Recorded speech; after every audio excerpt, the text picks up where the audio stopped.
I'll get ready. I mean, no, but yes, Let's absolutely. let's get ready to start this. They can hear us now. They can hear us. I can be heard. All right, everybody.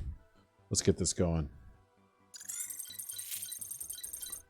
Hello, Internet. Hola, Internet. I feel like I stole that from somebody. Hey, Panic, what's up? Right off the bat, we got chats. I like that.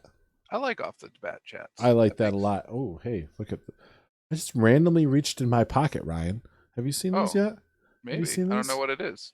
You never want to know when a man pulls something out of his pocket, but Generally, oh my god, I have seen oh those my through the internet. god! Look at Why don't those I have one of those to put on stickers. my cool textbook for college? Oh, you sell it back to the textbook.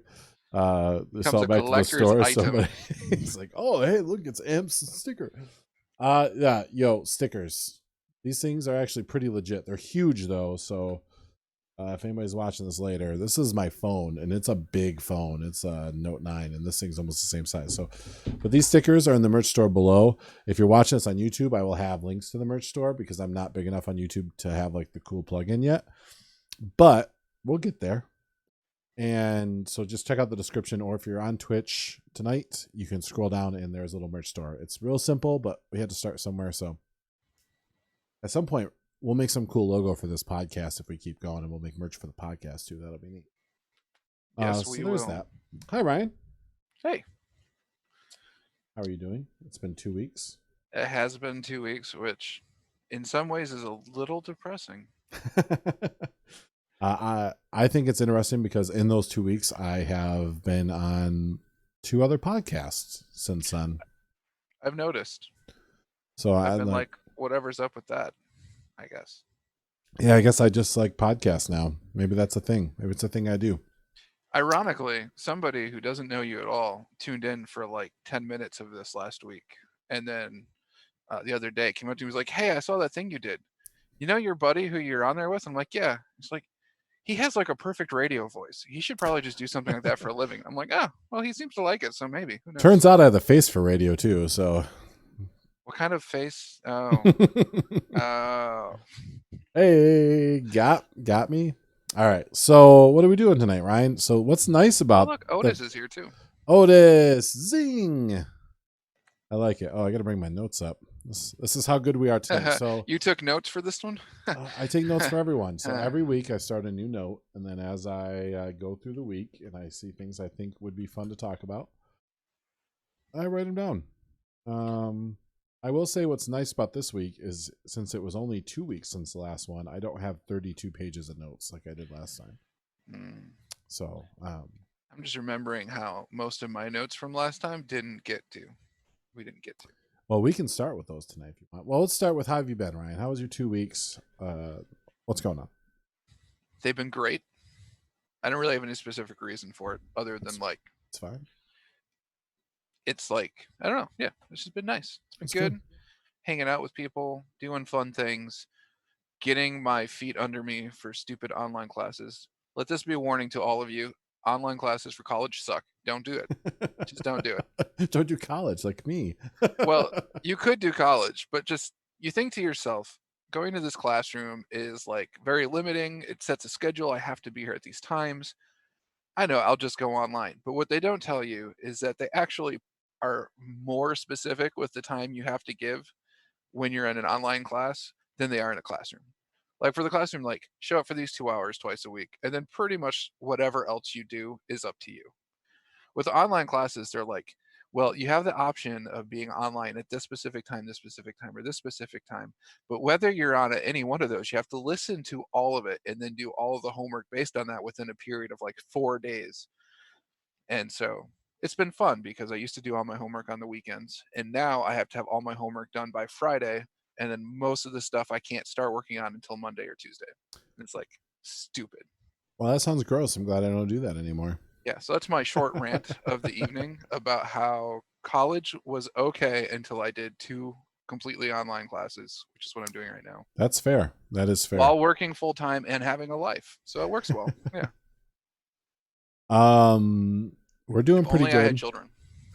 Speaking of, mine are all sick right now, so it's not all of them, but there's some sickness going around. So that's mostly what we've been And dealing they don't with. even go to Kingsley schools, which is where I hear most of the sick people are at.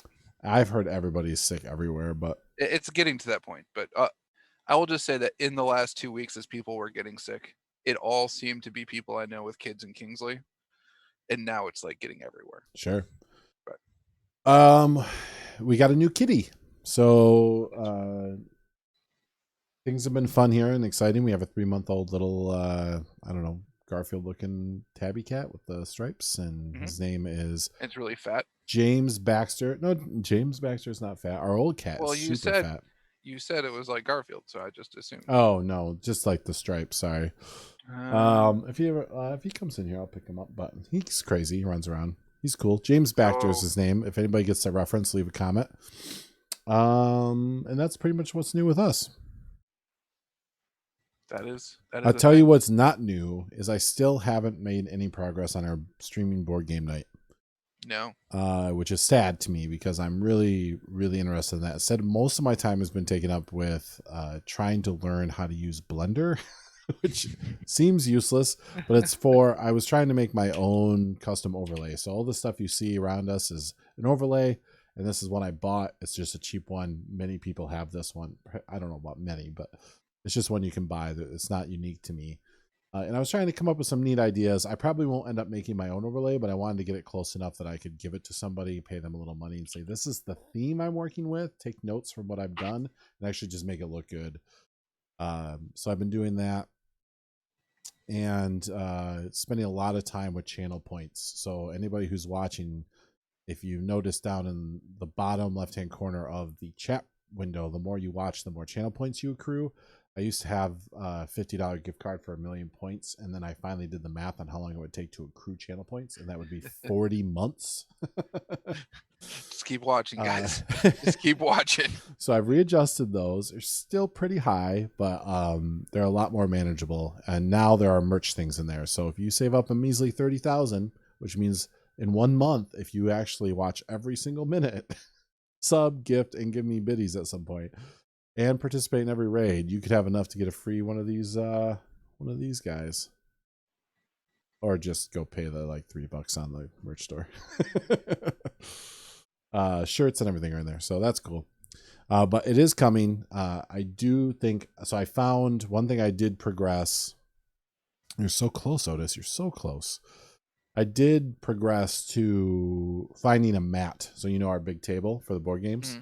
I found a neoprene like gaming mat that was not astronomical in price. That'll cover that whole table. That it only costs like $40 instead of 50 or 60. Yeah, some of them are like $200+, like $300. I couldn't find a solid black one though, which is mind-boggling to me. Every single one of them has prints. So I found one with a really nice star field on it, like a real supple, simple star field. So I probably order that. And when I have a little bit extra money, and I'm going to order those mics that we talked about. So I think we're going to be set up for board game nights, and then we can start doing our Clank adventure at some point. I'm so excited. Yeah, I think it'll be cool. So yeah, that's the main bulk of what I had going on. What do you want to get into first? What's up, chat? How was your guys' last 2 weeks? I'll wait just patiently. I'm just kidding. Just wait for the chat. Thanks, chime in whenever. Oh, cat, what are you doing over there? All right. Getting picked up and shown to us. So notes. You had notes from last week. Let's get in. Was there something we missed? I know you wanted to talk about board games and we kind of ran out of time. I'm pretty sure it's too late now, but I wanted to point out the Star Realms had a Kickstarter for the original base set, all the promos, and like the first set of expansions, the giant box, all in giant box for foil.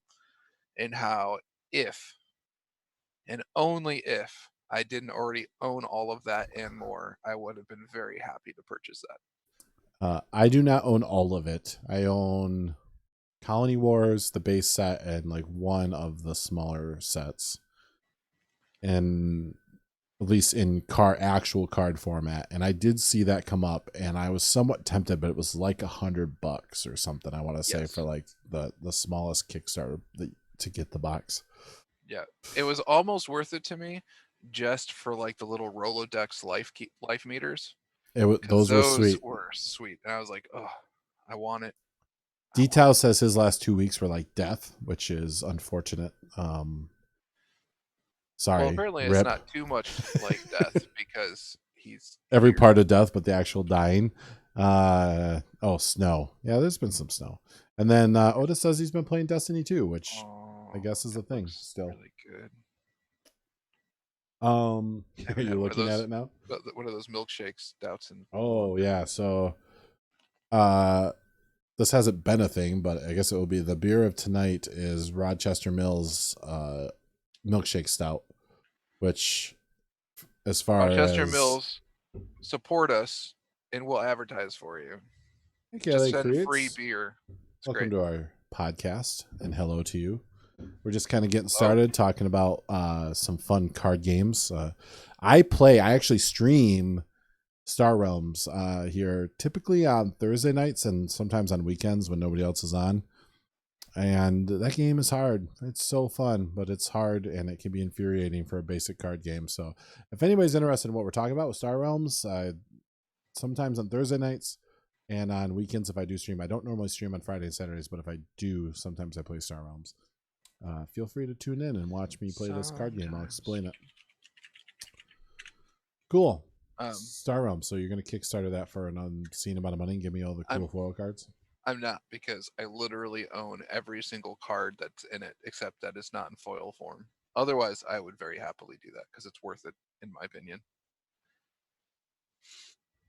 Those are cool stickers, Adam. Oh, thank you. I've also decided that I have way too many games. I love the idea of a campaign in a board game form, but it requires hours and hours of time and people to play for those hours and hours of time. And that just doesn't happen very much. It makes me very sad. What are we talking about? Campaigns? Campaigns, board game campaigns. I'm talking games like Gloomhaven, Oh, yes. the Arkham Horror card game, the greatest thing I own that you have never played. I would like to To play that. happen at some point.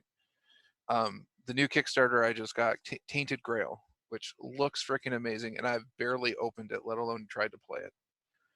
I've been sitting on Near and Far, which is like a tactics style adventure game that like has an entire book worth of maps and storylines of places you can explore and play. And like I've played it twice, and it was fun and amazing both times. Um, Made by the same guys, Near and Far, I just backed a Kickstarter called Sleeping Gods, which looks freaking That looks good. amazing. I have seen that. Looks so good. And now we've got Clank Acquisitions that we're going to play and do our live stream of, which will be super amazing and awesome. And like we've played Pandemic Legacy, and like now season 2 has been out for like ever, and season 3 is going to come out pretty soon. And it's like there's so much to play.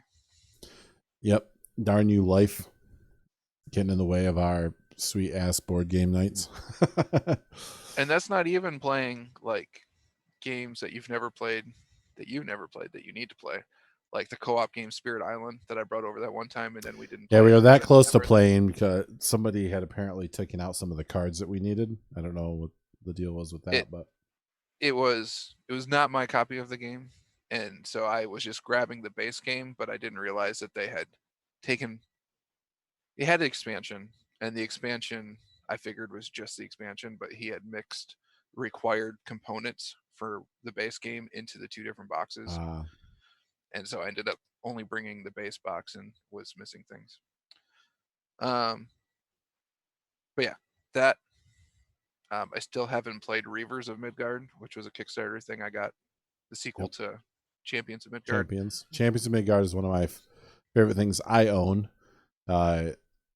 It's fantastic worker placement. It's a worker placement, resource management kind of quest and kill big monsters game. It's not Viking spreadsheets like Feast of Odin is, but there's a little bit of that where you're just trying to maintain all your resources and making sure you're placing your workers where you need them when you need them to kind of become the new Jarl of the town.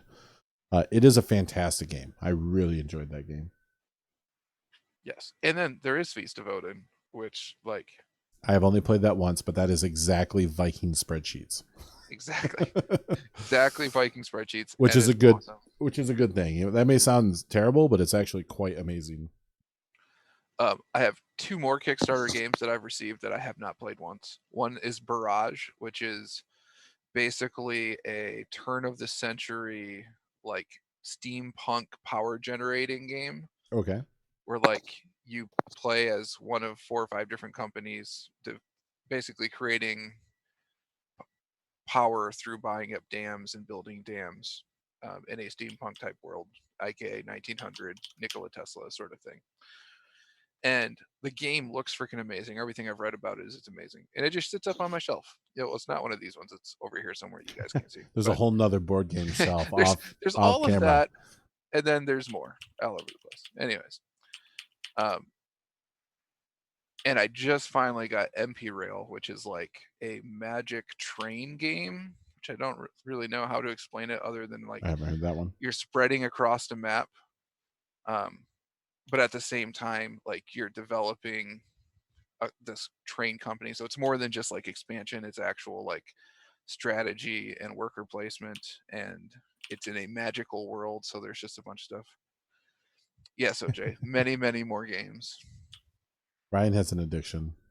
And I have like 4, I think, expansions to Terraforming Mars now, and I don't think I've played the first expansion yet, which is I have not played I'm that. done. I've only played Terraforming Mars that one time, and I loved it. Absolutely loved it. I think that game is fantastic. So I would be definitely down to play some more Terraforming Mars. We just don't have enough time. We don't. There's not enough time in this world, which is why, for like the 5th time in the last year, I'm saying this. I'm done buying board games. Maybe some expansions. Until you catch up. Maybe we should propose that instead of well, I want to jump right into the Clank, but maybe we should do a couple board game nights where we just catch up and do a couple, like pick the top 5 ones that we haven't played, or Because ones like you, with I don't think expansion. you've played Orleans yet either, and that's kind of I've an not. older game now. But there's just so many good games. So maybe for like the first 5, or maybe if we can play 1 or 2 a night, we can catch up and get the top 5 done in 2 or 3 nights, and then we can move into Clank acquisitions for our board game night, and we'll get all that stuff streamed. So I got to get that second camera back from you. I'm gonna order those mics. I'm pretty sure I'm going to do that. And then we just have to figure out one night. I'll have to have you over. I'll buy some beer or something, and we can sit down and just try to figure out how we're going to rig all of it up and make it look good. I will absolutely do that. Well, you haven't my.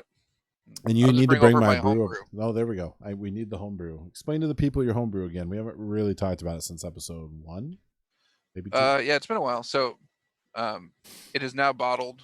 And what is it, you ask? It is an imperial cream ale that I added a mix of berries to in the secondary, which is raspberry, blackberry, and blueberry. And it has now been bottled and it has been carbonated, and I have been slowly drinking on it for a couple weeks now. But it is, when I first opened the first bottle, I was slightly disappointed because in my mind, I took a sip and I went, this tastes like homebrew to me. Which is not necessarily wrong or bad. But it was but as I finished it, I was like, you know what, this actually goes down really good. And it's a solid like 8-9%. Ooh, that's high. That's good. Which is well, you nice. were expecting it to be high. There was a lot of sugar there. Yes, it was very high starting gravity, and then with the fruit added in, which I didn't get a good gravity reading post fruit. So I don't know how much that actually added or didn't add, but it's sitting pretty good. I'm sure there's all sorts of laws on why we can't send you that, but if you put enough channel points in, we'll send you a beer. We'll figure out a way. We'll make it happen. I'll sell you a pencil, and it'll come with a free beer. There you go. But yeah, and the more I've shared it with people, including a guy who used to work, like his family used to own a small beer distribution company, so he had all sorts of free beer all the time, and he like tasted it, was like, dude, it's solid. Like solid. It's actually really good. And I was like, all right. I'll take that endorsement. Well, good. So we'll have to get together. I'll order that stuff and figure out what I need to do to get it, and then we'll have like a test night. So I have a test Twitch channel. We can like We'll get it all set up and we'll stream it to the test channel and watch it and We'll look at test it and it, see. and none of y'all can watch it. But Y'all we'll can if you can find it. It's really hard to guess. It's really hard to guess what the test channel is. Amped test. Yeah, 100%. I guessed. Yeah. I guessed. I win. So, do we have no prizes? Because I feel like I deserve one now. Yeah, you can have some of your homebrew. Sweet. New D&D rule set. Your homebrewing D&D rules. That's what OJ is thinking. So yeah, so stay tuned for that. We're gonna do it. We are gonna do it. It's just I'm slowly trying to. This is one of my goals for the channel this year is to get the board games set up done so that when we do board game nights, we can stream them, and that is coming. We are working on it. So on to the nerdy stuff. Do we want to get into stuff, or did you have anything else? Oh, that stuff wasn't nerdy. I see. Well, we had lots of board game nerdy stuff, which is good. I like leading with that. Was there any others very specific fun things we want to talk about with board games before we move on? The only thing I had on my list that I did not get into last time, I don't think, was how I keep wanting to go back. I think it's just a sign of me being old, but I keep wanting to play old video games instead of new video games. Sure. Which maybe I did mention this last time, but like I've been just having this internal craving, and I haven't actually played it yet. Hey, Moose. But I've had this internal craving to just play Castle Crashers all the way through again. Oh my god! I'm like, yeah, I know. I'm like, it's not Can even you all play that it on old the of a game. PC? Yes. In fact, I think I own it on Steam. I think, you know what? Give me 2 seconds. I'll let you know if I own it. Because I own that. I own the revamped one on Xbox, so I own 2 copies of it. I would totally sit down and stream that one night if it's on PC. I don't have a capture card for my Xbox yet. But I 100% would do that if we wanted to one night. Oh god. Oh god. Solid. Sorry about that, people. What did you do? Our video cut out for like 2 seconds. And it was all my fault. Well, what can they do without seeing our face? I don't know.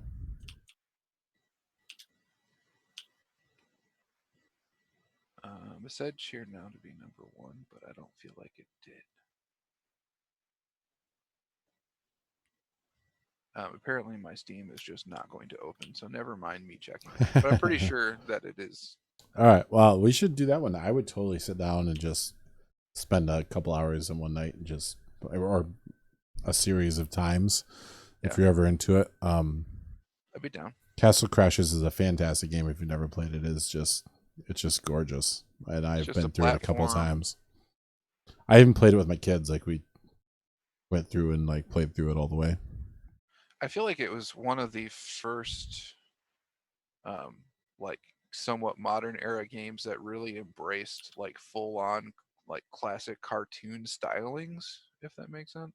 Yeah, that came out of Xbox had like some kind of indie program that they were pushing like hard, where they gave like a bunch of money into the program for Xbox Live to have independent creators kind of just put stuff. That's where like Super Meat Boy came out of, Castle Crashers came out of that, which I think actually came from something on Newgrounds. Didn't they have like an original like thing from Newgrounds on that?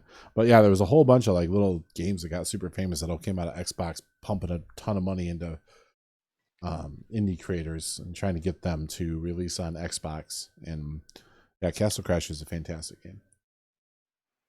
Yes, and I do have it on Steam. It is 170 meg download. Oh, so like a minute. So big. So big. I have not been playing any old games unless you count Apex Legends.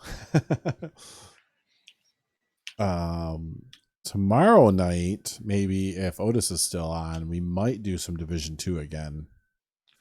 I would love to get back into that if I can get a squad. I don't want to do it by myself, but I really want to get into Division again because that game is super fun. Did I ever buy Division 2? I know I bought the first Division and never played it. But did I ever buy Division 2? I don't know. I don't know either. But that's going to be under Tom Clancy, isn't it? Yes. This is the problem with having so many freaking games in your Steam list that you'll never ever play. I don't know if it was on Steam. Oh yeah, you're right. That one wasn't. I have Tom Clancy's The Division, but I do not have it on here for 2 because 2 was not on Steam. You are correct. Speaking of video games, did you see the Arkham Knight teaser on Twitter? I did not, but I assume. Yeah, so they have some kind of like OJ, by stream, do you mean Steam? Because the answer is no.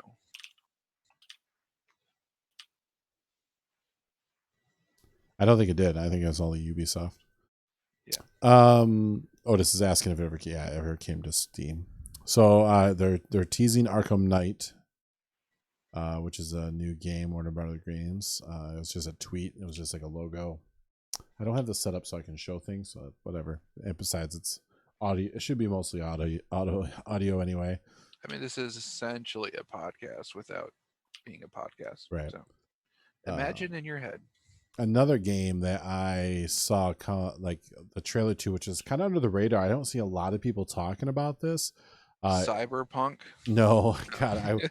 So RIP. CyberPunk is still delayed till September, and that is my most look forward to game of the year. But everybody knows that's coming. This is called Plan 8. Kind of like mech suit, kind of like battle armor, weird. Like the trailer for it looks crazy. I'll link it. I can link it to you guys if you guys want to watch it, and then I can link it in the description below for YouTubers. But the cinematic for that looks absolutely bonkers, so I'm a little interested in that. That was some news I wrote down. Speaking of CyberPunk, I think what ended up happening, I'm a little upset about this. I did a little bit of digging on why it got postponed because I was just curious. And the rumors seem to be pretty solid that it's not actually needing to be delayed as far as the game. It's being delayed because the Xbox One X can't necessarily handle it as well as the new Xbox will. So they want to actually sync it with the launch of the Xbox Series X. Which, fair enough, but why do I have to wait? Don't make me wait. Well, why don't you just have PC gamers buy more games and then Blame the hashtag blame the console, Zoda says. Yes. Hashtag blame the console. I will, as much as I'm super excited for the Series X because I think it's just basically a PC, and they're finally accepting the domination of the PC master race. But so right now, because I don't know if I mentioned this, so my big hype right now is Doom Eternal. So I don't know if anybody's seen that's coming out here in March, and that looks just absolutely awesome. They released some gameplay footage and part of the soundtrack, and it just I don't care if you don't like metal or electronica or whatever, but if you can't listen to the first Doom soundtrack that came out, this 2016 one, and think that it is not one of the best video game soundtracks you've ever heard, you're bonkers. You're absolutely bonkers. That is hands down one of the best video game soundtracks ever created. And so I'm just excited. If Doom Eternal sucks, I'm just excited to hear the soundtrack, hopefully. So I don't know, is there if there's really any other video game stuff coming out right now that I'm too excited about. Last night I did my every 6 months logging in. Doom is just a hardcore Christian game. Changed my mind. No, I won't. That's a fair assessment. Oh God, my video cut out again. There we go. So once every 6 months or so, I log on to Rock Band 4 on the Xbox One and discover what new songs have come out because I freaking like Rock Band. Are they still putting songs out on Rock Band 4? Yes, they are. Really? Like, as in they just put out a 2020 Weezer song. And I'm like, it's only been 2020 for like a month. Yeah. That's actually awesome. So I feel bad because I bought like the newest Guitar Hero for Xbox for my son to play. You chose poorly. It is really bad. Like I want to play it with him, but the game is so bad. The controller is actually really nice. The new controller. It's probably one of the best I've seen. But like the interface for the game and the way that you pull up songs, you can't just get in there and play. Like they got this radio station thing that you got to feed like almost a meter to. And so you're trying to play like they only have a small set of ones you can go and play. And then everything else is on this weird radio station thing that costs points to like play. And you have to earn the points or buy the points. And it's just microtransaction. It is really, really bad. Do not buy that version of Guitar Hero. Whatever. I think it's the newest one. It's been out a while, but Well, let me just save you all a bunch of time and heartache by saying, if you want to play that style game, just buy Rock Band 4. yeah, I think I may It's have the to next circle back generation around and get it. one. If you have PlayStation or Xbox, you can get retrofitting controller things that let you play like with the old school. Like I can play with my 360 guitars and drum sets. You do have to buy an extra attachment to make it work, but the fact that they have that is nice. So you don't have to reinvest. If you already have the old stuff, you don't have to reinvest in like a $250 pack of equipment. So that's all good stuff. That's about all I have on that. We used to play the heck out of that stuff in the apartment. We'd sit there and just for like days just play Dragon Force. Hey Roto, what's up? How's it going tonight? We just finished up talking about a little Rock Band for some reason. I don't know where we're going tonight. I don't know. We're just all over tonight, all over the place. And yeah. I dropped like $60 on new songs because I'm a freaking idiot. Everybody's got to have something, right? I miss was it 3 or something that we used to play all the time, and it was just like Dragon Force and all the time. Levi was obsessed with that. It was super fun. That was probably, well, there was a time where we had Rock Band or like Guitar Hero 3. This was Rock Band 1 came out at like the same time. And so it was probably the original Rock Band. Rock Band 3 was the one where they had the MIDI keyboard for like a hot second. I did not have that. Yeah. And then with 4, they were like, yeah, no, we're not doing that anymore. That was dumb. MHGU. Fun. Let's see. I wanted to bring up, I have a couple of random things I want to bring up. Maybe we'll do those near the end. Or, whatever. All right. Well, maybe let's just keep going. So, news. I wanted to go through some of these news items I wrote down. Are they real news? Everything's fake news. We're on the internet. So okay. If it's on the internet, it's fake news. That's what I'm told. It looks like this was an interesting thing. I think I sent this to you. So I don't know. I grew up with the adventures of Superman and Lois Lane. Dean Cain as Superman. Super good. Being Supergirl's stepfather? Yes. Yep. Yes, in the Supergirl show.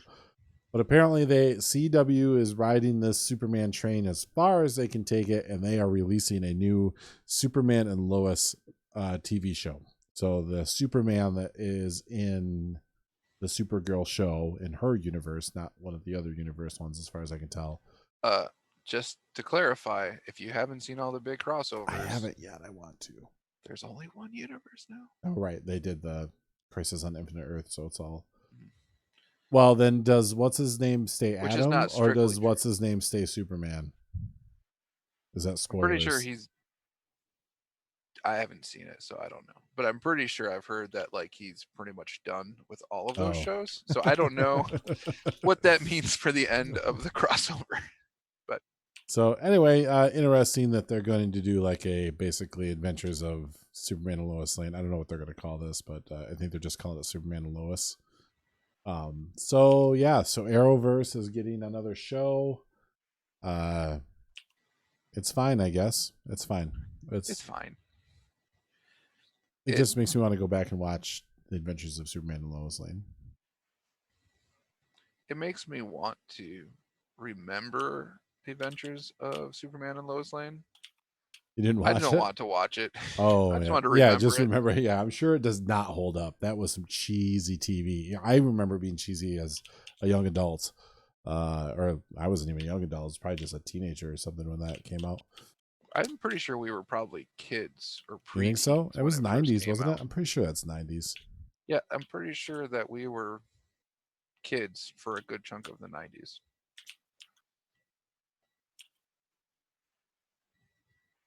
I probably shouldn't look it up here. That's live.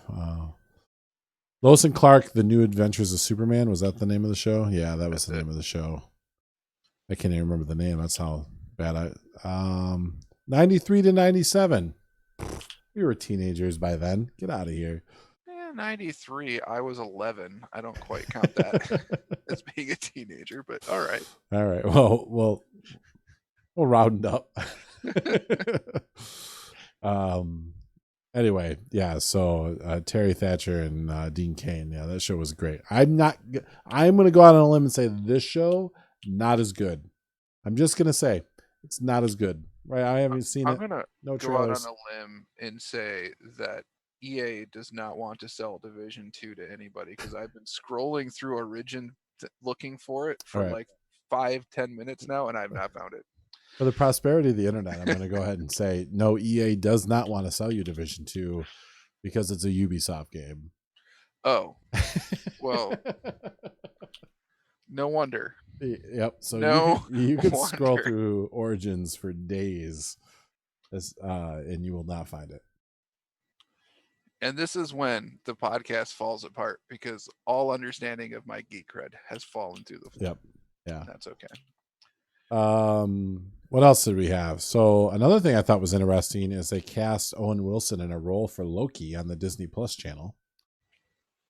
They did not say what he was going to be, but as everybody knows, they are continuing Loki's story somehow. Well, there's not a somehow. We've seen Endgame. We know exactly how they're continuing his story. And he is getting his own Disney Plus show, apparently. And apparently Owen Wilson, of all people, is going to be in it. So was it Owen Wilson or Luke Wilson?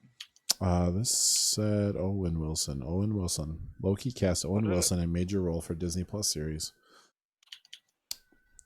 Who was Luke? I just saw something with Luke Wilson in it recently, and I was like, "Oh, that's interesting." What that is, but that was apparently not this. It was not this. So, I don't know what he's gonna do. He's not serious enough for anything. So, but that show could be funny. I don't know. Have you seen the? Speaking of Disney Plus trailers or shows, have you seen the trailer yet for Scarlet Witch and Vision? No. Is there a trailer for that? Yes, there is a trailer for that, of sorts. Sorry, I just found out what the Luke Wilson thing was, and it was the DC online only show Stargirl and Stripes, which he plays the stepdad of Stargirl, who is a former sidekick who grew up and is no longer a hero. I'll try to pretend to care. You should, because if they actually do it right, it has potential to be one of the few good DC shows. It has potential to be at least as good as Flash. Whether it will be or not, it's a totally different thing, but it has the potential to be. I'll just let you believe that. You know what? I was the one who believed in Green Lantern until it happened. Until it happened. I'm sorry, what were we talking about before I went backwards? Nothing. I think we are done. Bye, everybody. Y'all have a good night. I don't know. I was just going through some of these links. That was it. Owen Wilson. They didn't really say. I thought that was interesting. Oh, we were talking about Scarlet Witch and Vision. So the new trailer for that, what they've released so far, which I think might have been a Super Bowl ad, is very crazy. Like, it is psycho if you haven't seen it. And I'm not going to go watch it now because we're podcasting, but it is. Later. It looks like, at least the way the trailer set it up, and maybe this is just like a gimmicky thing, but the show has them flipping through motifs of other shows. So like 1 minute they're in like a 50s sitcom, and then the next, so there's obviously something crazy going on with their powers, I'm guessing, where they're either dimensionally changing or she's just changing the world, because ultimately her powers, which they didn't really get into in the end of the Avengers stuff, was she could bend reality, right? So like, if you've ever read, I know you know this, Ryan, but the House of M stuff was all about, he basically changed the entire planet's reality to give everybody kind of what they wanted. I'm sure I'm not doing justice to that storyline. Just for those of you who have never heard of this before, imagine Thanos doing the snap, but instead of killing half the people in the universe, he just got rid of every single mutant's powers. Right. Basically that. And also reset reality. Wait, no. I just gave away. Never mind. Pretend I didn't say anything. There's some stuff going on in that show which seems interesting, that maybe they'll actually dive into some of her powers instead of just the telekinesis type stuff that she was doing in Avengers, which I always thought was weird that they didn't. But I don't know. I just want to note that I feel like for the first time since we're doing this, that I'm really here as being expressed by my Daffy self. Daffy's fine. Also, who is looking to possibly direct Doctor Strange now? Oh, yeah.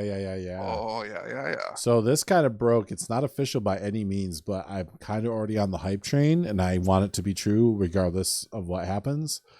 But the world something leaked that Sam Raimi was in talks to take over Doctor Strange 2. So Sam Raimi, which is Evil Dead, a bunch of horror stuff, plus Spider-Man, the first series in the early 2000s. So 1 and 2 being like God tier. He did the third one too, but we'll just like leave that one. We don't talk about that one. Leave that one somewhere off on the side. It has been brought in. So if you don't know, now I'm going to forget his name. I thought I wrote it down somewhere. Sam Raimi? No, the other guy who... the guy who did the first one? Yeah, the guy who did the first one, which the first Doctor Strange was really quite good. Hey, Spectre, our resident troll. It was super good. I liked it. The stylization was good. Like it didn't blow me away out of most of the comic book, but it was right up there. It was really good. I liked the different approach. Cumberbatch was great as Doctor Strange. I think it was a great cast. He stepped down from the second one because of whatever reason, but he's staying on as executive producer. And the talk now is that they might, and I was like, oh, well, crap, this movie's probably dead because he was a big part of some of that stylization. At least I think so. And then, but now they're talking about bringing in Sam Raimi to pick up the director's seat for Doctor Strange in the Madness, something, whatever it's called, the Infinite Madness. Which is supposed to include Wanda, what's her face, Scarlet Witch in it as well. Oh, good. That would actually be awesome. Maybe that will tie in, because the shows are supposed to tie in and out of the movies now, like directly. So that would be cool. So I really hope that happens. I would love to see Sam Raimi come back and take another stab at a comic book movie. And it works really well too, because it is supposed to be like what one of the big things is that Kevin Feige keeps saying about this next section of the Marvel universe is that they're really doubling down on hitting different genres of superhero or like comic book movies. And one of the ones that he pointed to was the Doctor Strange and the Mysteries of the Multiverse or Horrors of the Multiverse, whatever it is, and how like there are a lot of elements to Doctor Strange that really edges right into, if not completely through, like the horror genre, and how this movie would kind of embrace a bunch of that in certain ways. So I think Sam Raimi with that in mind makes it an even better choice. Yeah, I think he's crazy enough to pull that off. Yeah. The original director's name was Scott Derrickson. So, yeah, I'm 100% hype train for that. I'm pro Sam Raimi. Army of Darkness is one of my all-time favorite things of all the universe. So, as it should be. Plus, Spider-Man 1 and 2 is. I was just on the podcast the other night for Subforce, and we were talking about some of my favorite movies, and he asked me like, which Spider-Man's my favorite? Tom Holland, the other kid that nobody cares about, and Tobey Maguire. And of course, I said Tobey just because Spider-Man 2 is so beyond good, and just the hype that I had when that came out it just has to be. I don't think that it's so good that he's the best Peter Parker by any means, but Spider-Man 2 was so good that nobody questioned the fact that they were clearly on Chicago trains in the middle of New York City. It's crazy to me. But nobody even questions it. Because I don't even know if they have L's in New York. I don't think they have elevated trains there at all. They don't. That's what I'm saying. Like that's like yeah. I've heard like I don't even thought. I've heard people talk like people from New York who are in the movies, like listening to podcasts and stuff, and they're like talking. Somehow it came up, and they're like, yeah, like there's literally no trains above ground anywhere in Manhattan. Like it's all underground subway everywhere, and yet then you have this like big old like whole section of Spider-Man 2 where it's like It's just in Chicago. it's just like it's so clearly like the only sort of like big city that has it sort of mass transit that has like that much above ground trains is like in Chicago. Hack the planet. Thank you, Spectre, for that host. We appreciate that. Yeah. Yeah. Spider-Man 2 is fantastic. Go watch it now. Well, not now. In like an hour and a half. Wait till we're done. Hour and a half. We're gonna be here. So what else did we have for comic book news? I saw today that Morbius was already getting reshoots. When is it supposed to come out? And that the reshoots when's are its release date? to it was this year sometime, was it?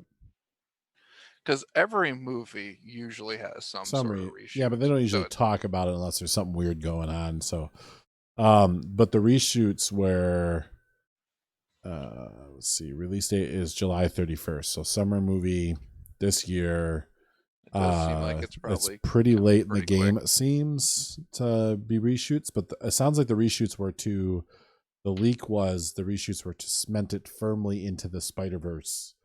Not sure how I feel about that. I'm not sure how I feel about this movie in general, but that kind of makes me lean a little like, why are we reshooting it and why are we shoehorning it in? Not to say it doesn't have anything to do with it or shouldn't have in the first place, whatever. But if that wasn't what the original title of the movie was, why shoehorn it in? I don't know. I also don't know. Good. Well, then we won't know together. What I'm afraid of is that anything Sony makes will be horrible. How do you feel about the talkings of so I hate that I haven't watched it yet, but I have not watched Venom 1. Okay. Hello. I don't feel that bad about that. It's not a bad movie, but it's by no means a great movie.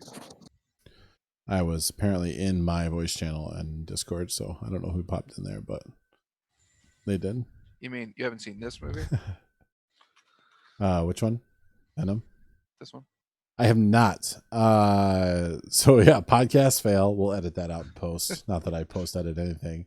I don't know who popped in there, but welcome to the podcast.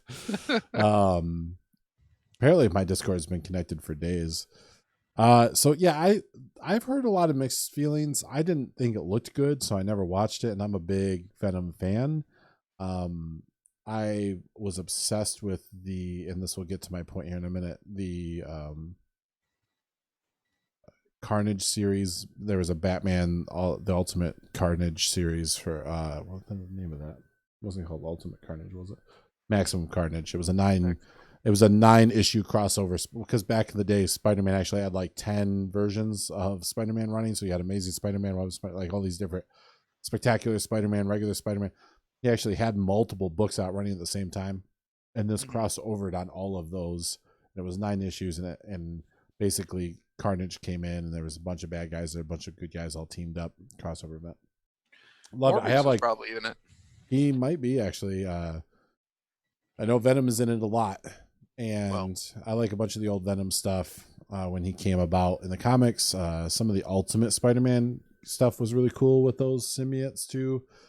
So it sounds like Venom 2 has Carnage in it, and I am very curious to how they're going to pull that off. And Woody Harrelson is supposedly playing Carnage.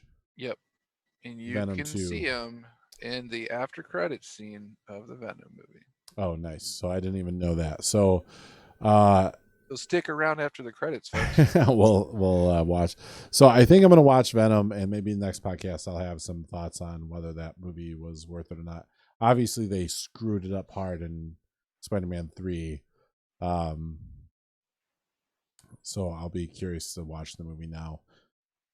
I want them to do the story. I think Carnage is an amazing, crazy, crazy character. I just don't know if they can pull it off on screen, to be honest. Do you have thoughts about it? You think it's going to work? Oh, look, it's Keith. Hi, Keith. Hey, Keith. Good evening. Welcome. I think they can pull it off. How good will it be? I don't know. Well, I am stoked for Woody Harrelson to do it. I think he could probably pull it off. and he looks good. I looked at some pictures earlier today. So yeah, we'll see. Where did my notes go? This is good podcasting, folks. It's the best.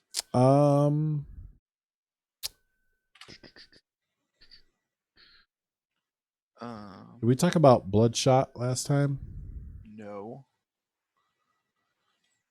Vin Diesel. Yeah, so apparently, and they are already doing a Reshoot.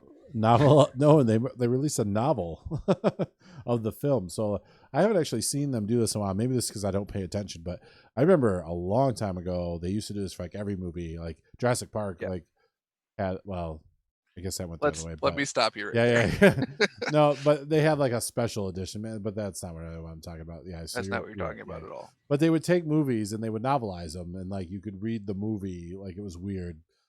So apparently they did this. They have the official movie novelization of Bloodshot, which is the Vin Diesel, who ran Bloodshot. Valiant. Was that Valiant? Yeah. Yeah. Valiant movie that he's doing. So that's weird. I don't know why they're doing that, but good for them, I guess. Somebody will buy it. I kind of want to, just because it seems kind of novel to have that kind of reverse. I haven't seen that in a long time. Have we done a cast on The Mandalorian? Ryan, have we talked about The Mandalorian? We have talked about The Mandalorian. Ooh. We've not done a specific in-depth review of The Mandalorian episode by episode or anything like that. Yeah, so unfortunately, if you go through our first like 3 episodes, why The Mandalorian was running, we talked about it quite a bit. We talked about it quite a bit. It was done, at least I did. I kept saying how I wasn't watching it. Yeah, you weren't watching it. I was going to, but I wasn't watching it, but I was going to. 100% love The Mandalorian, and we definitely spend a lot of time on that. If you go back to our YouTube channel, which is actually linked below, and you click on the podcast list, if you go to the previous podcast, in the description, you will see little notes of what we talk about, and you can click on the time, and it'll actually take you to that. Like a hyperlink? Yeah, there's these little time tick hyperlinks that will fast forward you through the episode, so you don't have to sit there for all 2 hours to just get a 10-minute rant of the one thing you want to listen to. But yes, you should listen to everything. 100% love The Mandalorian. Best thing since Return of the Jedi, as far as Star Wars stuff has come out, in my opinion. I think that's it. Oh, one last thing. So I don't really have any TV shows on here, so I'll just mention this and lumped in with the movies.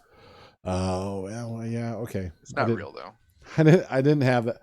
So obviously they somewhat leaked that. Well, I don't know if leaks the word, but Fantastic Four is coming back to Marvel. But I think it's going to be quite a while before because it's not in the phase list yet.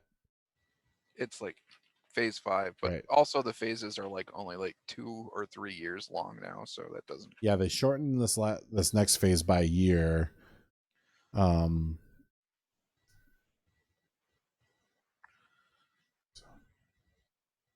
Yes, I believe the one episode does. There's an episode. Is it the Christmas episode? The 29th, we did an episode. And I believe the show was done by then, and we made comments after the show was done. So Keith is just asking us if we had talked about the finale in our wrap up of the show. So Fantastic Four and X-Men are obviously coming back to the MCU, it sounds like.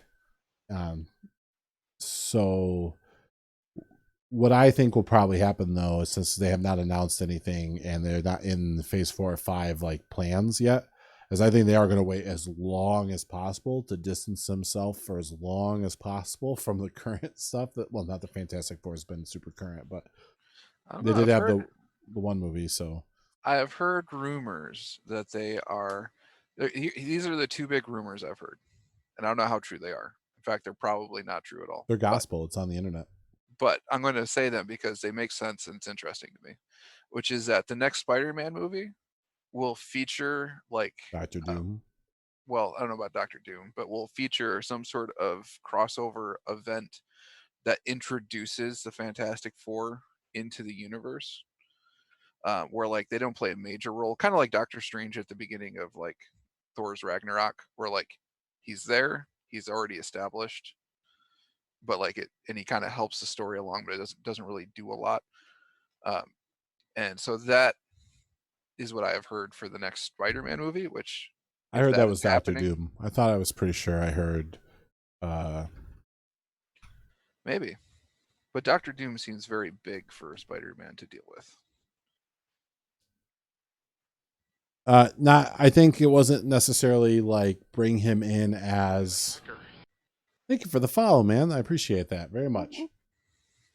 I do not believe it was like we are going to bring him in as an actual villain.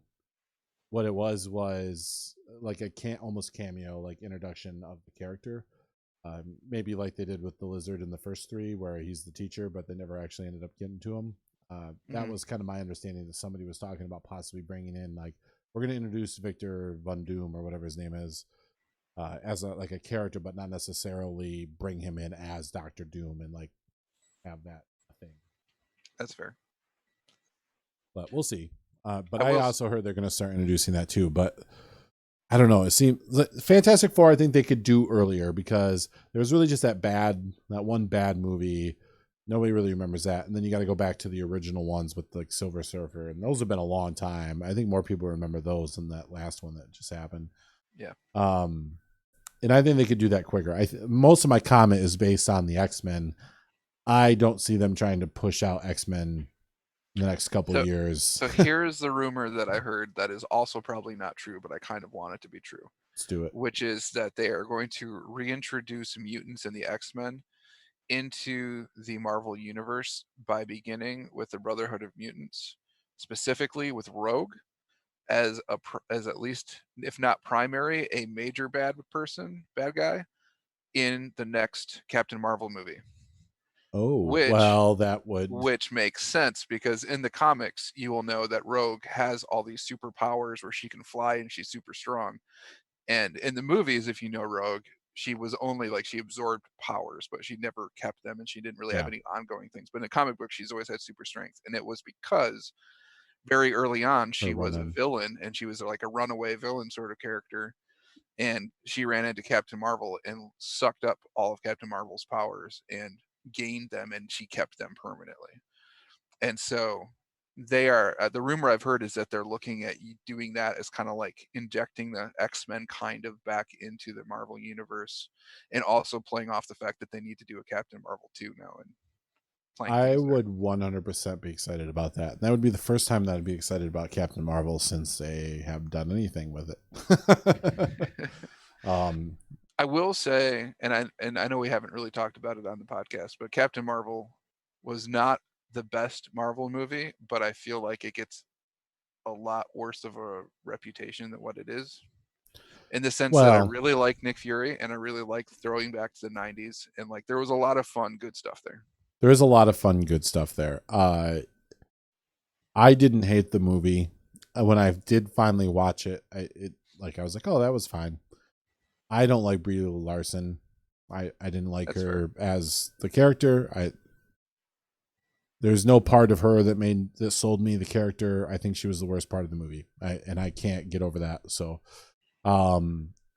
without getting into some of the weird other things around the movie, like the marketing, and like, if you don't like this, you hate things, women and stuff, like that also rubbed me the wrong way, because that's not what it's about at all. It's just, we want good movies. And I think she's the worst part of that movie. Watch movies? I don't, apparently.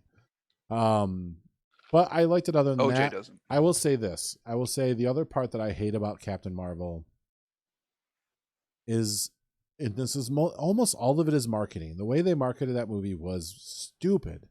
And the only reason that it got as good of numbers as it did was because they left a cliffhanger from Avengers 1 and then made it sound like we had to watch this movie to understand what was going to happen in Endgame. And by Avengers 1, you mean? Or the first part of the last movie, Infinity War. And then they're like, oh, you got to, like, this is basically a key component of the next movie, so you have to watch this next thing. And then she shows up in Avengers Endgame for like 1 second at the beginning and 1 second at the end, and literally has nothing to do with the movie. Like, you could have taken her out of the movie and it would not have made a difference, not even one bit. And so like, to me, the worst part of that movie is the marketing. Like, don't just make a movie and show it to us. And I don't know, like, I hated how they slammed it in there, and then if you didn't like it at all, they slammed you in the face because it's your fault for not liking it. It's like, that's not how things work. Like, I don't know.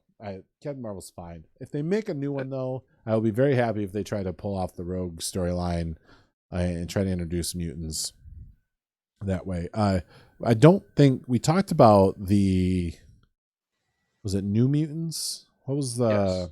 Yes. Yeah, which looks awesome. It does look really good. But I don't think that's supposed to be canon, right? Like, that was just a not. leftover from the merger. It is. If it is canon, it is canon as being the last like X-Men movie from the old Fox right stuff. Not if it's even considered canon for that. Which I would guess it is not, or if it is, it's very loosely connected. But if you haven't seen the trailer for the New Mutants, I posted that in the last episode links, and I could post that again this one. But my God, that looks really good. That looks super good. I am excited for that. So one last rumor that has been going around for a long time, and it just keeps getting traction, but not the sort of traction that matters. And by that I mean the internet really loves it. And I really will feel sad if John Krasinski and whatever his wife's name is, whose name is slipping my mind right now.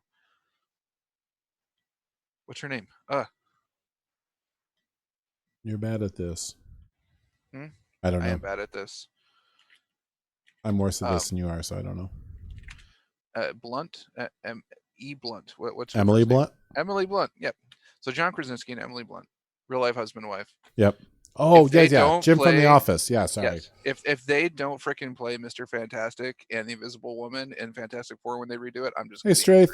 Yeah, so I'm just going to be angry. I actually saw this rumor as well that he has been asking to get in, and that this is actually a character he is asked to become, and that he actually didn't he sit for Captain America originally. He was. And that was before he had shown his action chops in other movies, which he has now thoroughly laid down that he has some action chops. Yes. Perhaps not the greatest of them, but he had. Right. So the Benghazi movie was really good. Was super good, and he did a good job on that. I don't know if he was like super action star, but like good. The Jack Ryan, I've watched both seasons of that now. He's really good in that. There's just once in a while he makes the Jim face when he's trying to be serious, and I just like I can't right now. But I feel like that would work perfect for Mr. Fantastic. Yeah, it might work perfect for Mr. Fantastic. I can't argue with that. Like, because he's gonna have that little quirk, which I think he could pull off perfectly. But I only want it to happen if Chris Evans plays the Human Torch. Bring him back. Just cross him back over all the time. I mean, he's not Cap anymore, so why not, right? Why not? You look really familiar. Why are you so old, Johnny Storm? So I saw that, and I saw she went in and talked to them, but she got on somewhere and said that she thoroughly denied that it was for the Fantastic Four stuff. But he supposedly did that too. I guess he had a somewhat recent interview, like in the last week or two, where he was like, "Listen, the internet is super excited about this, and I can tell you that I would be super interested if it ever happened, but I can also tell you that right now, that's up to Marvel, and it doesn't have anything to do with me. Like, I don't have anything to do with it." Well, I'll go on record and say I'm pro this too, 100%.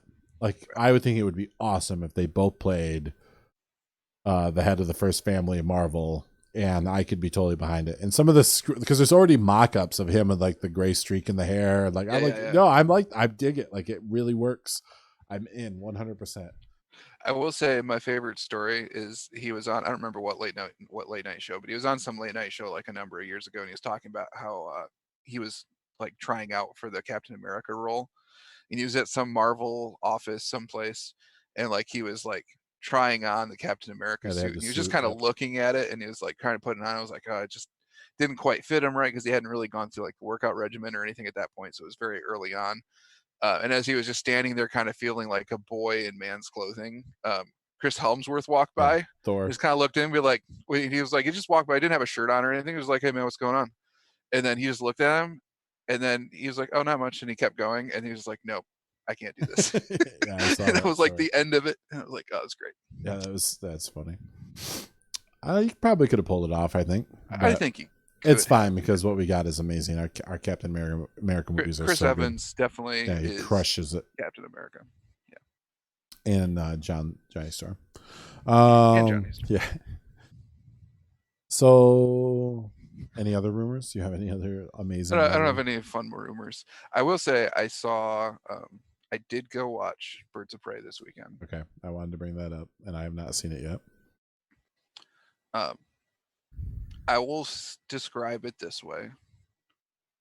As a whole, it is better than Suicide Squad. Ooh, hard to do. Not hard to do at all. That bar is super low. It is super low, but it is better than Suicide Squad. But, and I say this realizing that does not paint Birds of Prey in very good light either. But the very best parts of Suicide Squad are probably better than the very best parts of Birds of Prey. So the average mean of the movie is above the average mean of Suicide Squads, but the outliers are more drastic on Suicide Squad. Yeah, exactly. Because there are, and I haven't seen it in years, but like there are parts of Suicide Squad that when it was all said and done, I was like, this was not a good movie. But there were these parts that were really exciting and I actually really enjoyed. And I feel like Birds of Prey didn't really have that. Like Birds of Prey was a better, more enjoyable movie. Like it wasn't a bad movie, but there really didn't have much of any parts that jumped out where I was like, oh, that was the part that this movie was all about. It didn't really have that. I guess so. I'm not the biggest DC fan, so you can probably school me on whatever, but I do know a little bit about the Birds of Prey and some of the characters that are in the movie. I've seen some reviews. I haven't shied away from too many spoilers. I've heard mixed reviews on it. Just tonight, somebody was saying it was one of the best things DC has put out. I have a hard time believing that. No, especially when we're talking about things like Shazam. Like to me, is right up there. The first Wonder Woman movie. That's where I was going. First Wonder Woman movie is probably the best. Shazam's probably next in Aquaman, and then I don't see how this movie's probably touching any of those three, to be honest. But I have not seen it. It's a very different scale, sure, than either Wonder Woman or Aquaman, because those are both rather large scale movies. Yep. It's probably about the same scale as Shazam, but with less. Yeah, and it's about the same scale as Shazam, I would say, but it's not nearly as good as Shazam. Shazam is really good. So as we talk about a lot on this, and at least I have been adamant and preachy about, I don't really care what you do to the characters as long as they maintain spirit of the characters. Like, race or whatever mixing. Like, I don't necessarily care about any of that as long as you like show a really good portrayal of the character. And from what I've seen in the trailers and what I've heard some people online, there are some major flaws with some of the characters in this movie. And the other thing I don't like about it is it's called Birds of Prey, and these are obviously not the Birds of Prey. Well, the reality of it is that it's not. It's called Birds of Prey, but it's really called The Emancipation of One Harley Quinn. Yes, which is fine. That title's fine. But why did we plaster on Birds of Prey? Because this is obviously not a Birds of Prey story. It's not. I mean, I don't think it gives away any spoilers to say that it does set things up where if they wanted to make a sequel that is a Birds of Prey, or like make a TV show, because really that kind of what's left feels more like a TV show at the end. Like they could do that, but it doesn't feel like it needs to be that. And really, it's just a Harley Quinn movie that has a bunch of side characters that end up all playing roles throughout the movie from beginning to end. Like there isn't really any character that just suddenly pops in without any forewarning. Probably the one character that does that the most is the Huntress, but she's also the one that's given the most backstory kind of randomly throughout the movie to kind of make up for the fact that she doesn't really play a role in the plot all that much. I mean, she does, but yeah, I don't know. It's interesting the way that they did it, because it didn't, for the movie itself, it didn't feel that bad. But you're right, as far as for the characters, it is really a Harley Quinn movie. I mean, Which that I'm okay with, because Margot Robbie or whatever her name is, like, I like her Harley Quinn. Like, I look at her and I'm like, this is Harley Quinn. That's fine. This is great.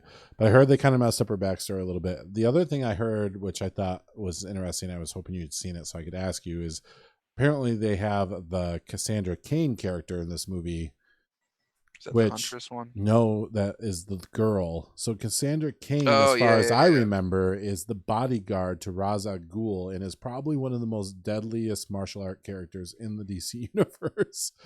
And my understanding is she's just a helpless teenage girl in this. And so again, they're just taking names like this. It's just another example of what's super popular with like girl DC characters. Cassandra Cain's a DC character, and Birds of Prey is some kind of DC women's group. Let's use those names and drop in this movie. And so I'm irritated. I'll watch it, but I'm not going to go see it in the theater. Yeah, no, yeah, I forgot. Yeah, Cassandra Cain was originally like the Batgirl of like the late 90s At some through point, yeah, she becomes it, but like she was 2000 originally something. like born, raised, and engineered to be like Ra's al Ghul's like bodyguard. So she's like super, super deadly martial artist, like, and like she apparently in this movie is just some helpless teenage girl who has no resemblance to that type of character. So there's things like that I don't get, like, why why. Yep. Yeah. No. Yeah.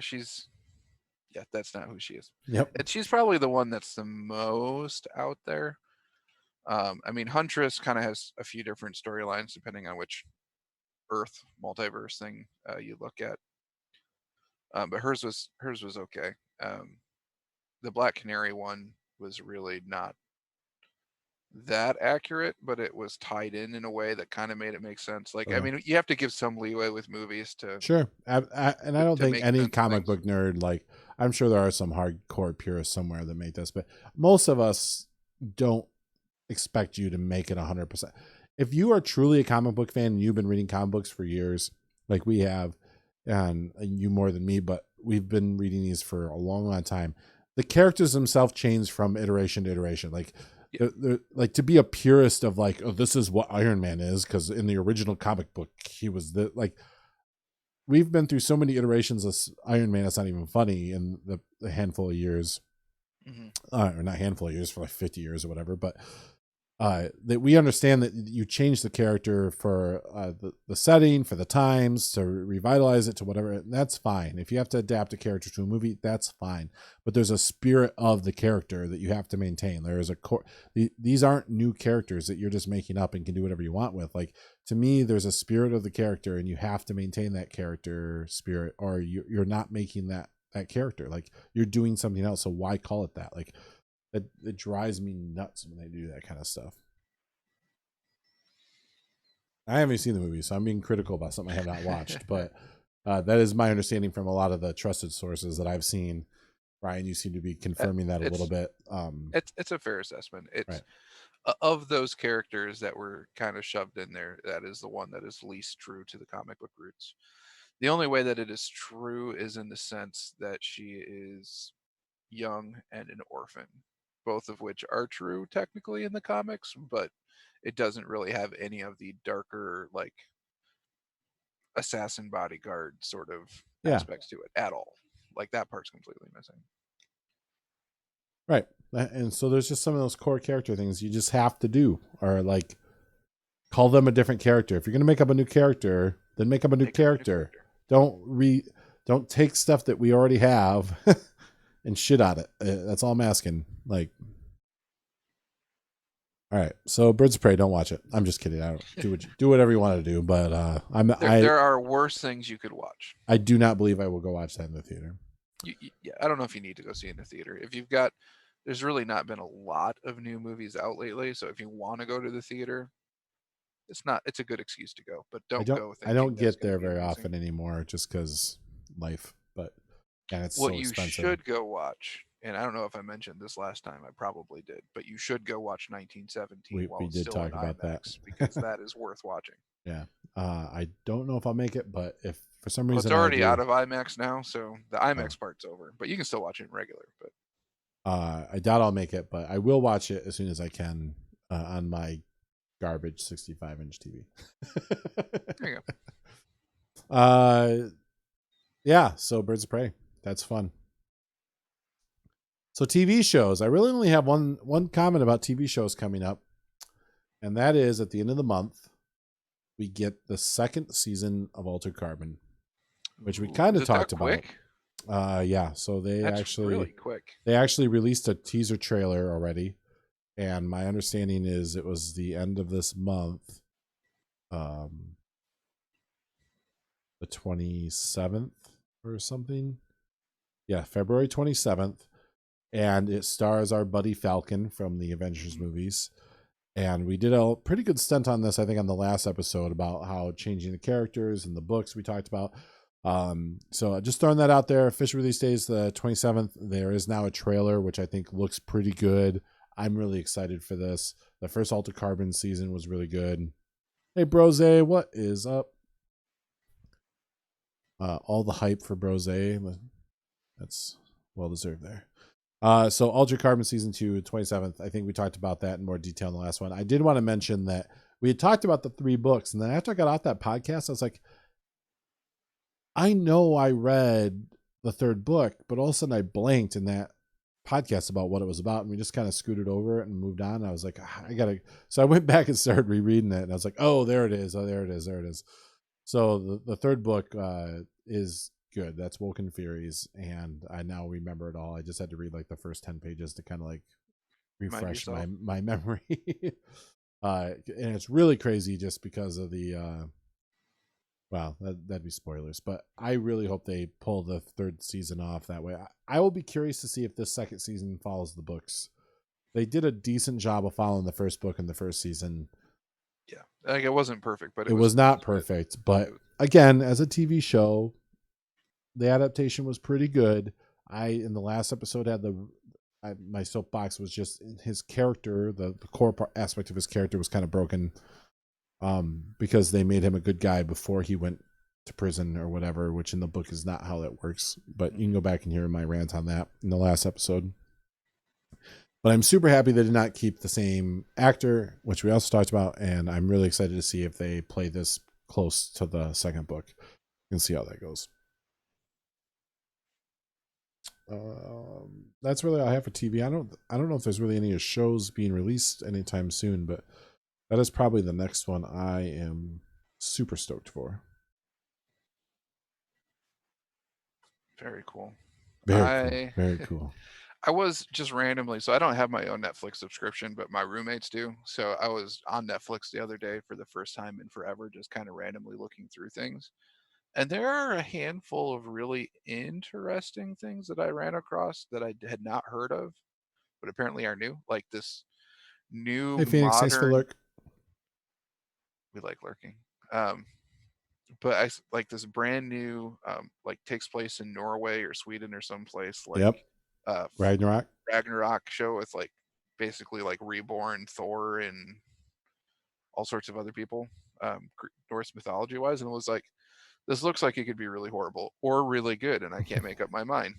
I believe it looks like both. It is on my list to watch. Maybe I'll have it watched by the time we play the next episode or do the next episode. I have heard mixed reviews that the dubbing and some of the other things is pretty rough because it is not actually English native. I was going to say it looked like I was surprised that it was English coming out of their mouths when it was on the screen for the preview, but yeah. But I am interested in watching.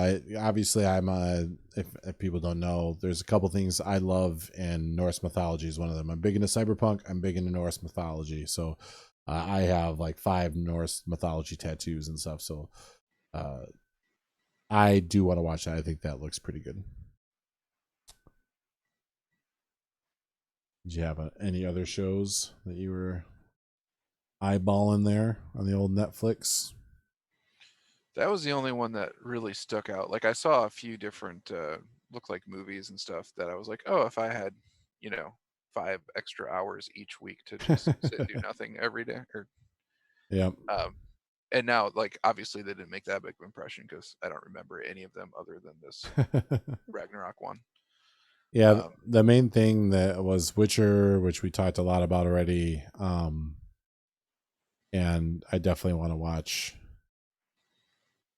that. It's Ragnarok when it comes out, and then obviously Altered Carbon, I think, will be my next big Netflix show. I think is going to be hopefully super, super good. Yeah. Movie wise, I do want to go watch that Korean movie Parasite. Yeah, was that the one that won Yeah, big at the Oscars or whatever last night? it did. And like I had been eyeing it for a week or two.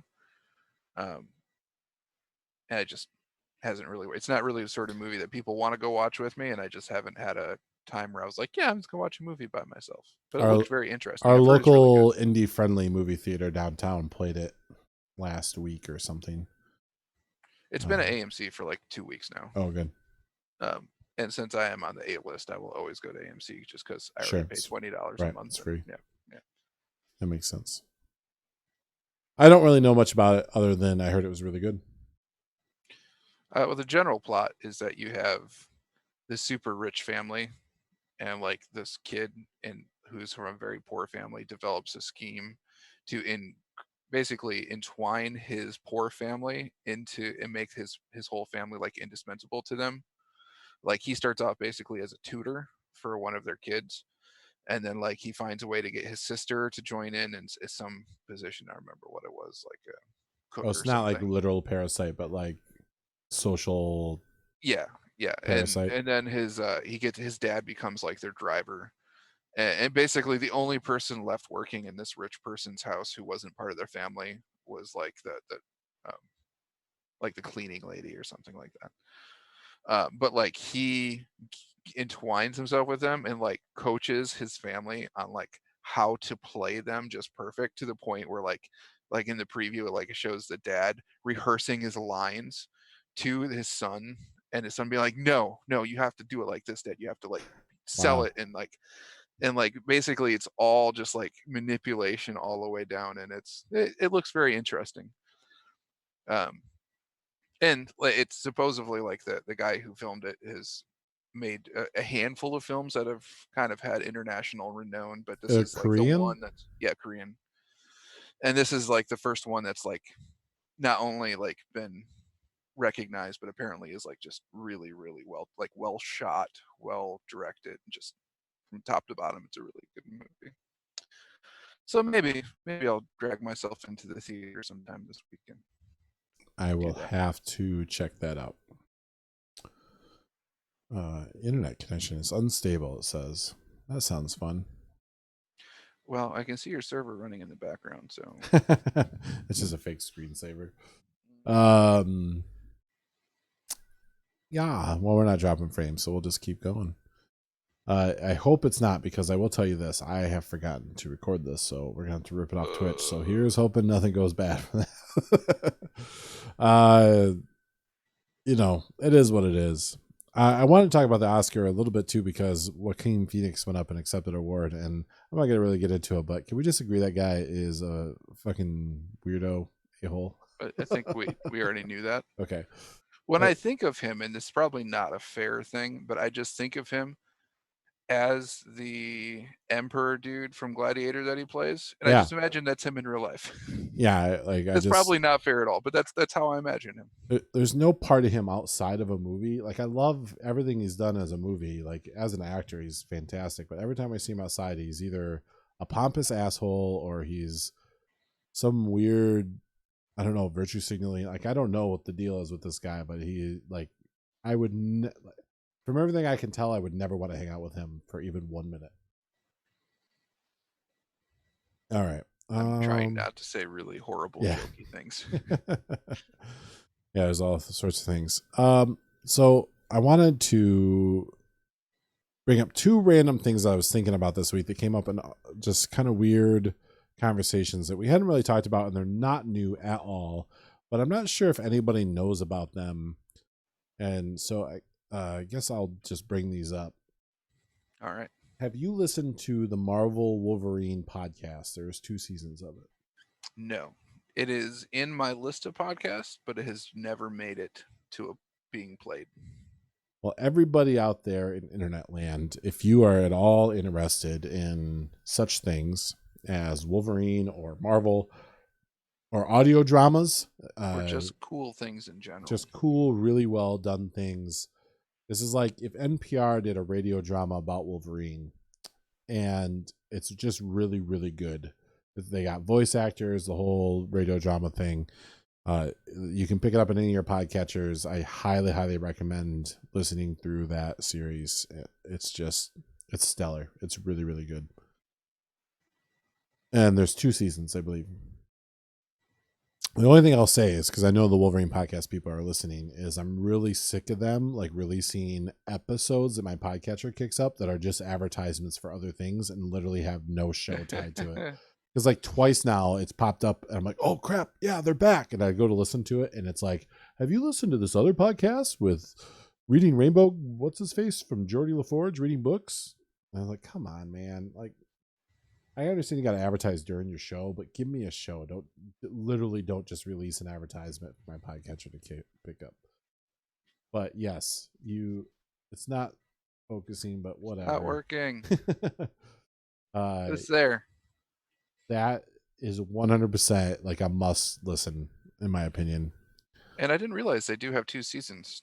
They do. Shows how long it's been since I've looked at it, but it's yeah. And they're both good. They're very different, but they're both very good.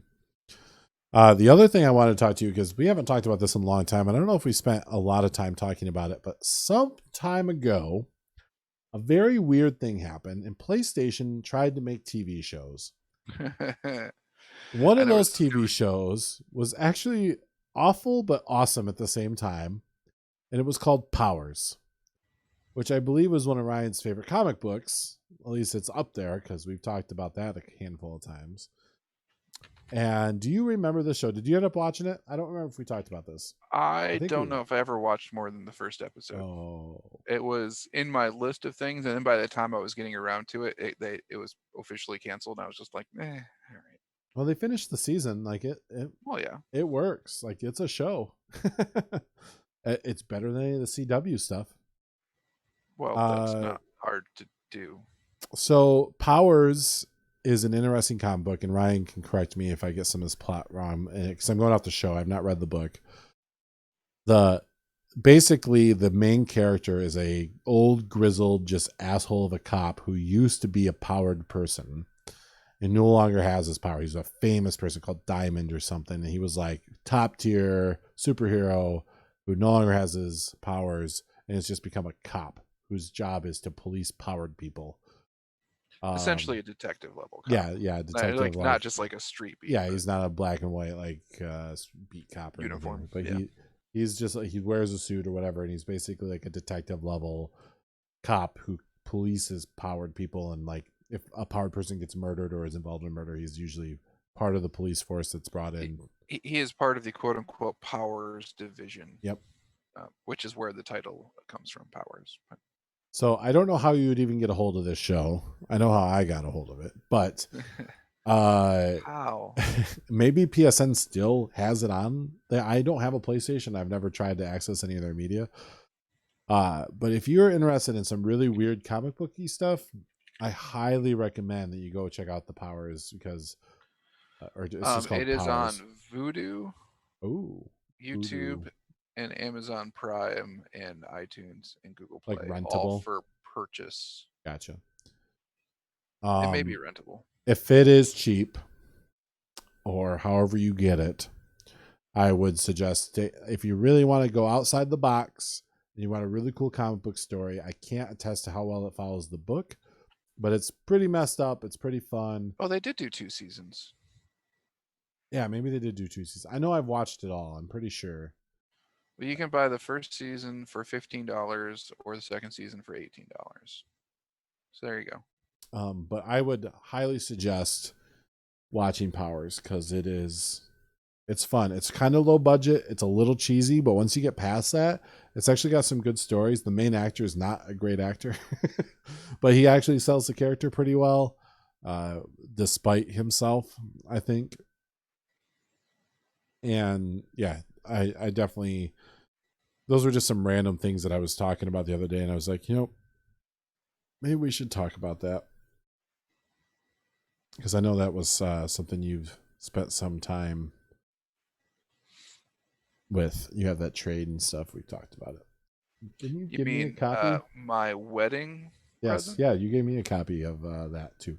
I have not read it. Did I give you a copy of it? I think so. Did I? No, I got you a copy of You it got because me you a were in copy my of it. wedding. There we go. That's because And I did didn't not have read, a wedding. and I didn't read your copy. That's what happened. It's been so long. Yeah. But yes, it's super cool, and I highly recommend you checking it out. And one of these days, we're actually going to talk about a topic where we both seen it, and we can both talk about it. Well, maybe. Maybe not. Because typically we bring up like, oh, Birds of Prey, only you've seen it. Or, oh, Powers, only I've seen it. It does seem to work out that way quite a bit. It does seem to. Or video games. Only Adam plays them. Yes, only Adam plays those. Or board games. Only Ryan plays them. Apex Season 4 is super fun if you're into Apex. Though they still have some issues. I've heard that your mom is in Apex. Oh, sorry, Mom. You'll watch this later. She's lovely. One of these episodes, if we don't have a lot to talk about, I actually made a list of like childhood like super movies I thought would be fun to go through. I don't want to do that tonight, but I think I'll share these with you later, and we can talk about, maybe we'll go through these, like maybe we'll have one of these movies per episode that we go through. Throwback. Yeah, they're just childhood movies that shaped me, things that like are like fundamental to the being of me. Some of these I have on here are things like Tron, UHF, Last Starfighter, War Games. So if you haven't watched them, maybe you can watch them before one of the shows and we can sit down and talk about them, because I think that would be super fun. Yeah. And recently I rewatched the movie 9. Remember that movie? I do. I don't think I ever actually watched it, but I remember, pretty sure I own a DVD somewhere. Well, that would go along with our normal motif of the show where I watch some. It fits, except it's a movie, so it's yeah. Well, there you go. Watch that. It's super good. It's about puppets in post-apocalyptic times with souls stitched into them. Not the other 9. There was a 9 that came out around then that's not the same thing. So Ryan, what else? What else we got here?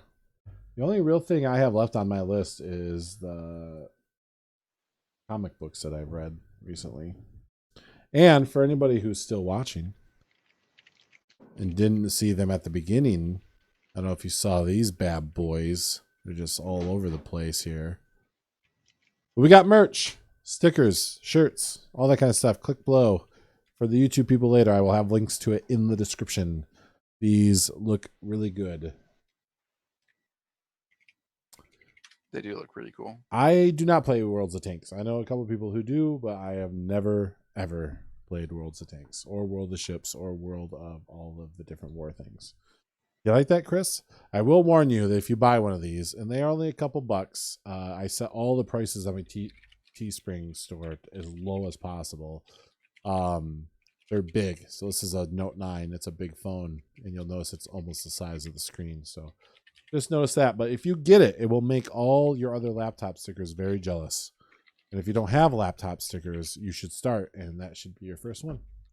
And if you have channel points, if you go down into the chat, if you build up enough channel points, I will actually send you one. I will buy it, and I will ship it to you. Do it. What link? The link to the store? It is definitely below in the below the video in the thing, but I will totally bring that up real quick here.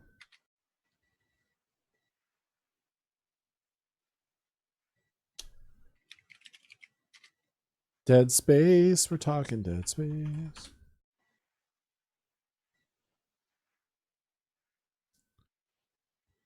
Scooby Doo Doo. If you want a sticker, there it is. If you go there too, that shop has, like I said, t-shirts and coffee mugs with just that logo. I have other logos and other things I'm going to put on them as I work on them, but that is. What about socks? I could add socks if you really want them. I don't. Okay. Well, I have not done socks yet. There's just t-shirts. I will say, as a pretty hefty, thick boy here, I'm a little disappointed because the shirt I selected was supposed to go up to 5X. And as far as I can tell, you can only order up to 3X. So I don't know why that is. That is something I'm investigating and may have to switch the shirts around. Maybe it's a premium tank top that goes up to 5X. Maybe. It does. Okay. So, nope, that's not, but I don't even know why the tank top's on there. I'll just go ahead and be honest. Oh, it does. It says 5X now. So if you go to the green, the regular t-shirts. Okay, it is working now. Maybe they were just out for a little while, but I tried to select the ones with the big boy sizes because I hate that when I go to people's merch stores and it's like, oh, the highest you can get is an XL. And if you want to follow me and get updates on any of the other merch and other podcasts, all the links are below in the panel section. You can click on the YouTube link. You can join our Discord, all that kind of fun stuff. There's a link for the Discord in there if you ever want to jump in and chat. We talk about stuff in there. What else you got, Ryan? What else is going on with you? Oh my goodness, Brose. Holy shit. Hi, Brose. So Brose's bringing the raid of 20 people in. YouTube people, this won't mean much to you, but holy crap. Hack the planet. Thank you so much for that raid. Holy smokes. AVX Nation, thank you for the follow. I got to keep up on this. We got a hacker.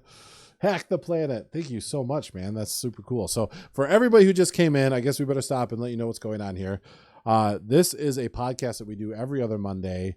Me and Ryan here sit here and talk about all sorts of nerdy things, comic books, movies, TV shows, video games, board games, you name it. We talk about it. We invite participation from everybody. J Panda, also thank you for the lurk. Tonight we've talked about a whole bunch of movies and stuff like that. If you missed the episode, which you are missing most of it, we only got about a half hour left. We do put a Nerdcast. That's a good name, although I'm sure somebody's already got that taken. The Nerdcast will go up on YouTube I think we got a hacker. in the next couple days. And you can go back and check it. This is our 5th episode, and they are all up on YouTube. And we were just sorry for everybody who's already watching this, but we were just repping some of the merch that we've made recently. So here's my logo and stickers. These things are hot. I know Brose ordered one already, and I'm telling you, they look good, so you'll be happy with them. They're big, though. They're very big. They're the size of my phone. So if you want to get yourself any of that stuff, all of it is in the links below in the including boxes. a sweet, sweet premium tank top. You can get a tank top if you want. There's a regular t-shirt. I like the blue premium t-shirt, and good 4X probably is where I'm gonna probably get one of those. So I'm leaning back and forth between the green and the gray. But so the gray is available for rush shipping, so I don't know. Ooh, rush shipping. So anyway, I appreciate everybody coming in. Brose, thank you so much. I really, really appreciate that giant raid. That's huge. Welcome everybody. I'm happy to see you here. If you want to talk about anything nerdy or comic booky, please let us know. Hey Lantern, how you doing? Well, I guess you got to follow me again. Oh, you did. There you go. There you go. Well, thank you for the follow again. The second follow. That's weird. I didn't give the alert on your follow. Oh yeah, I did up there. I missed it. So, well, thank you for a second follow. I think you were following me too. I've noticed that there's been a couple times in Twitch, and I don't know what it is. I've been to some sites too where I thought I was following somebody, and I was no longer followed. So, I have not seen the Ryzen 4K series. Oh my goodness, TikTok! Thank you so much for that follow. We're all over the place right now. I have not seen the 4K yet. I just got a 3K, so I'm trying to avoid news of new Ryzen processors because I will be very sad that I just bought one, which I knew was going to happen, but I'm sure it is hotness. All right, so where were we at, Ryan? We were doing something. We were talking about comic books. You read any comic books? We were pretty recently? much running out of steams, and then everybody came in. I just recently updated my available sources for comic books, which I will leave that mostly unspoken, and have not really caught up on the reading of them. But I will say I am very interested in a lot of things. I would like your opinion on Uh, this when you get to it. Hopefully, you give get me to it.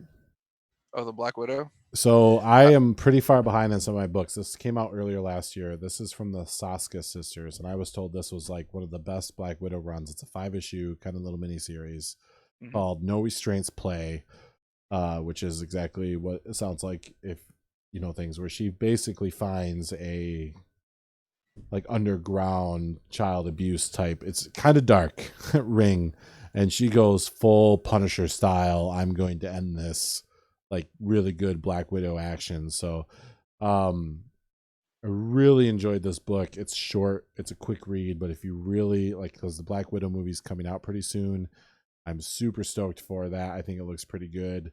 And if you want to get a good read on this, they don't dive a whole lot into the idea of her cloneness, because I think this happened just after that. But they hint to some of it. But it's brutal, it's fun. Black Widow kicks some crazy ass in this book. Super happy with that. What else did I read recently? Did I tell you I finished the Powers of X House of X run? You did not, but I've heard that is pretty good. It's not bad. So anybody who Marvel's been kind of crazy if you're into a lot of their crossover stuff. There's been a lot of resetting, a lot of redoing, a lot of like rebooting, a lot of stuff. So one of the things that happened recently is they took Marvel took the Powers of X. So you have Xavier and all these people, and they basically introduced a mutant who relives lives. So every time she dies, she resets as herself, as long as she lives long enough to get her mutant powers. And she's trying to save some big, massive correction in the world where, like, Nimrod is created, if you remember the Days of Future Past stuff. And every way, the mutants just always end up in this bad, bad world. And eventually they kind of understand that the mutants just can't live with the humans. So this whole storyline is kind of the idea of how they learn that all their tries in the past just didn't work, and that they need to kind of separate themselves, not like necessarily leave, not necessarily stop protecting the earth or the people on it, but no longer try to be part of the actual just coexistence, mingling with the human race. And so this is about all them starting their own nation. They get their own island that only mutants can go to, which is technically a living mutant in itself. Everybody comes together. It's pretty cool. And then from there, this also branches off into a bunch of books. Well, the next book I want to read is the Marauders spinoff from that, which is what's the girl who phases through the wall? Kitty Pryde. Mm-hmm. She's in that. She's the only mutant that can't go to this new island because of the way her powers work. So there's a whole lot of interesting stuff they're doing with the mutant stuff right now, which I really like. So the Power of X, the House of X run was really cool, and that kicked off all of the new X-Men books, which I'm now going to start getting up on. Really enjoyed the read. It was really interesting to see the dynamic of Xavier kind of change. They really changed Xavier, because up to now Xavier's really been right, like, we are going to coexist. Is everything in my power to make us coexist, where like Magneto's like, no, we gotta like get the hell away from these people, we are the superior race type thing. And they kind of come together, and those two kind of make a new nation where they kind of mix those two and come into the middle.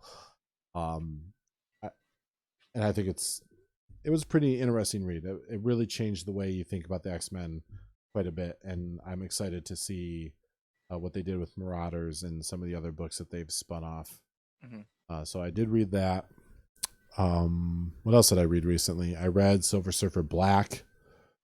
That also looked really good. Yep. So that actually, I can't think of too many times I've actually had visceral reactions to a comic book.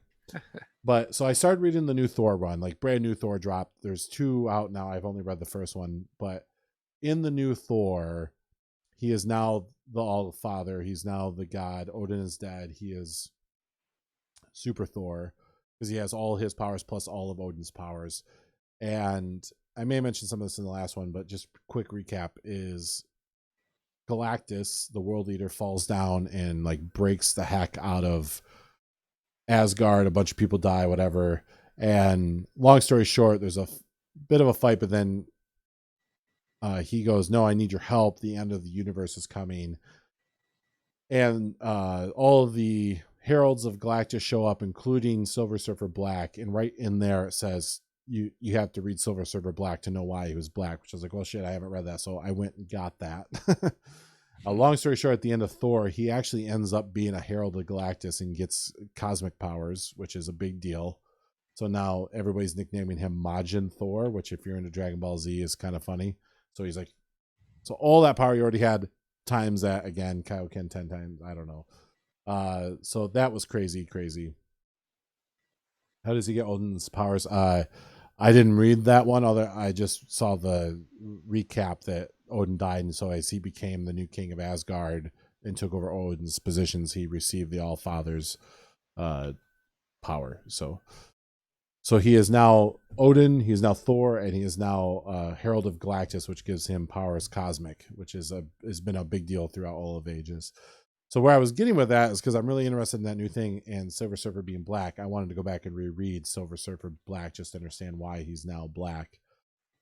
It is a trippy fucking comic. And I was reading it one night and I got through all 5 issues because it's a quick 5-issue read. And I actually had crazy dreams all night. And they were all based. I don't think comics ever made me dream weird before, but it gets really trippy with space time and like all this weird stuff. And Silver Surfer ends up back in time where he could have like ended Galactus before he starts and ends up he can't, and there's ego, there's also, but the artwork is super trippy and mindfucky, and ooh man, it was a good read though. So those are all the books I've been reading.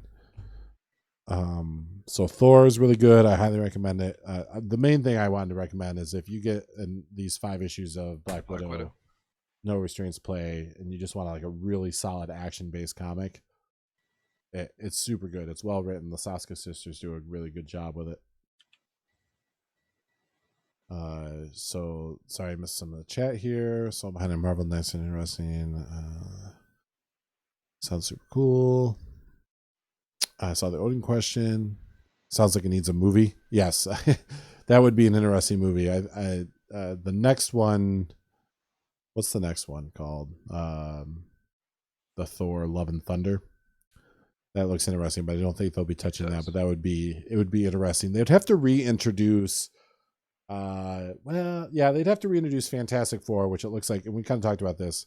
But then along with Fantastic Four, they'd have to bring Galactus back, which they tried that once. So we'll see if they ever try that again. But it would be neat to see some cosmic empowered superheroes on the big screen. Even if it's just Silver Surfer, I would love to see like a proper Silver Surfer rendition done. You mean other than Captain Marvel? Well, yes, other than that. Because my biggest problem with the Infinity War stuff was in the Infinity Gauntlet run that I have a couple copies of and I've read. Some of the main characters was Silver Surfer and Adam Warlock, which both have kind of been teased, and neither of them were involved, which is a bummer. So I'm still hoping that Adam Warlock shows up and we get a good Silver Surfer. I'm really excited to see the new Fantastic Four stuff if and when they, which they will, comes out. Black Adam movie like The Rock. I am definitely excited for that. Everything that guy touches is rock solid. He is just a fun actor. And even if he's in crap, it's still fun. No, I do not believe. I forget the name of the series. I don't know what series the new Widow movie is based on, but it will not be this. I almost guarantee you this is way too dark for general consumption for sure. But I'm curious so for those who don't know, and I hope this isn't too spoilery, in the comic books, Widow is a clone. Like, this is just a thing. So I wonder if the movie's going to touch on that, which is why she's in it and not dead from, again, spoilers, the Avenger movies. But I assume you've seen that part. Because she's used to get the Soul Stone. For the Infinity Gauntlet. Thanks, Keith, for Spoilers. showing up. Spoilers. I think that's outside spoiler territory. Literally everybody has seen that movie. At least according to the box office returns. So.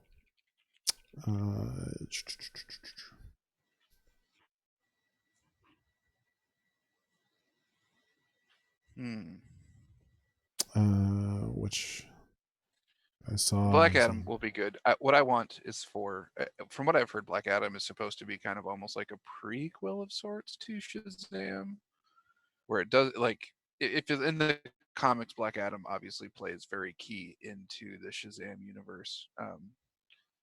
There's kind of like this rule of like once you give somebody the powers, you can't really take them away, and so Black Adam was like this guy from way back when, like ancient Egypt times, who Shazam gave powers to. And he's not necessarily, he's like an ant. He's not necessarily evil, but he just kind of does what he wants, and he's definitely not a hero per se. And so yeah, I think it could be a very good movie. But I feel like it's kind of in its own way, kind of just a setup to see him interacting with Shazam in the future, because that's the in the comics, that's always like a very interesting dynamic of basically this 13, 12-year-old kid, however old he is, like young, very immature, not knowing what's going on, and then like literally this guy who's like 2,000 years old plus, who's just like, you have the powers of a god. What are you doing, child? Which And it's a very interesting dynamic. Thanks, TikTok. I definitely think it would be really fun. So it'll be interesting if they introduce that just so that they can come together and make like a bigger movie with the two. The guy who plays Chuck is Zach or whatever the heck his name is. Zach now. Levy, Yes. something like I that. just know him as Chuck. Zachary His name Levi. is Chuck. Does a great job as Shazam, and we mentioned that a couple times before. Like, just stellar job of pretending to be like a or not a 5-year-old, but a young person inside of a superhero's body. Like, he does a really good job. Yes, he does. All right, Ryan. Well, we got like 5 minutes left or so. What do we got here? Thanks to you for the lurk. Desolate Flow. I appreciate that. Go read this. Go buy stickers. I will. Do you have a reading recommendation, even if it's something you haven't read in a while? One moment. Do it live. Fuck it, we'll do it live. I'll just keep the dead air going. And he's got stuff in the stash.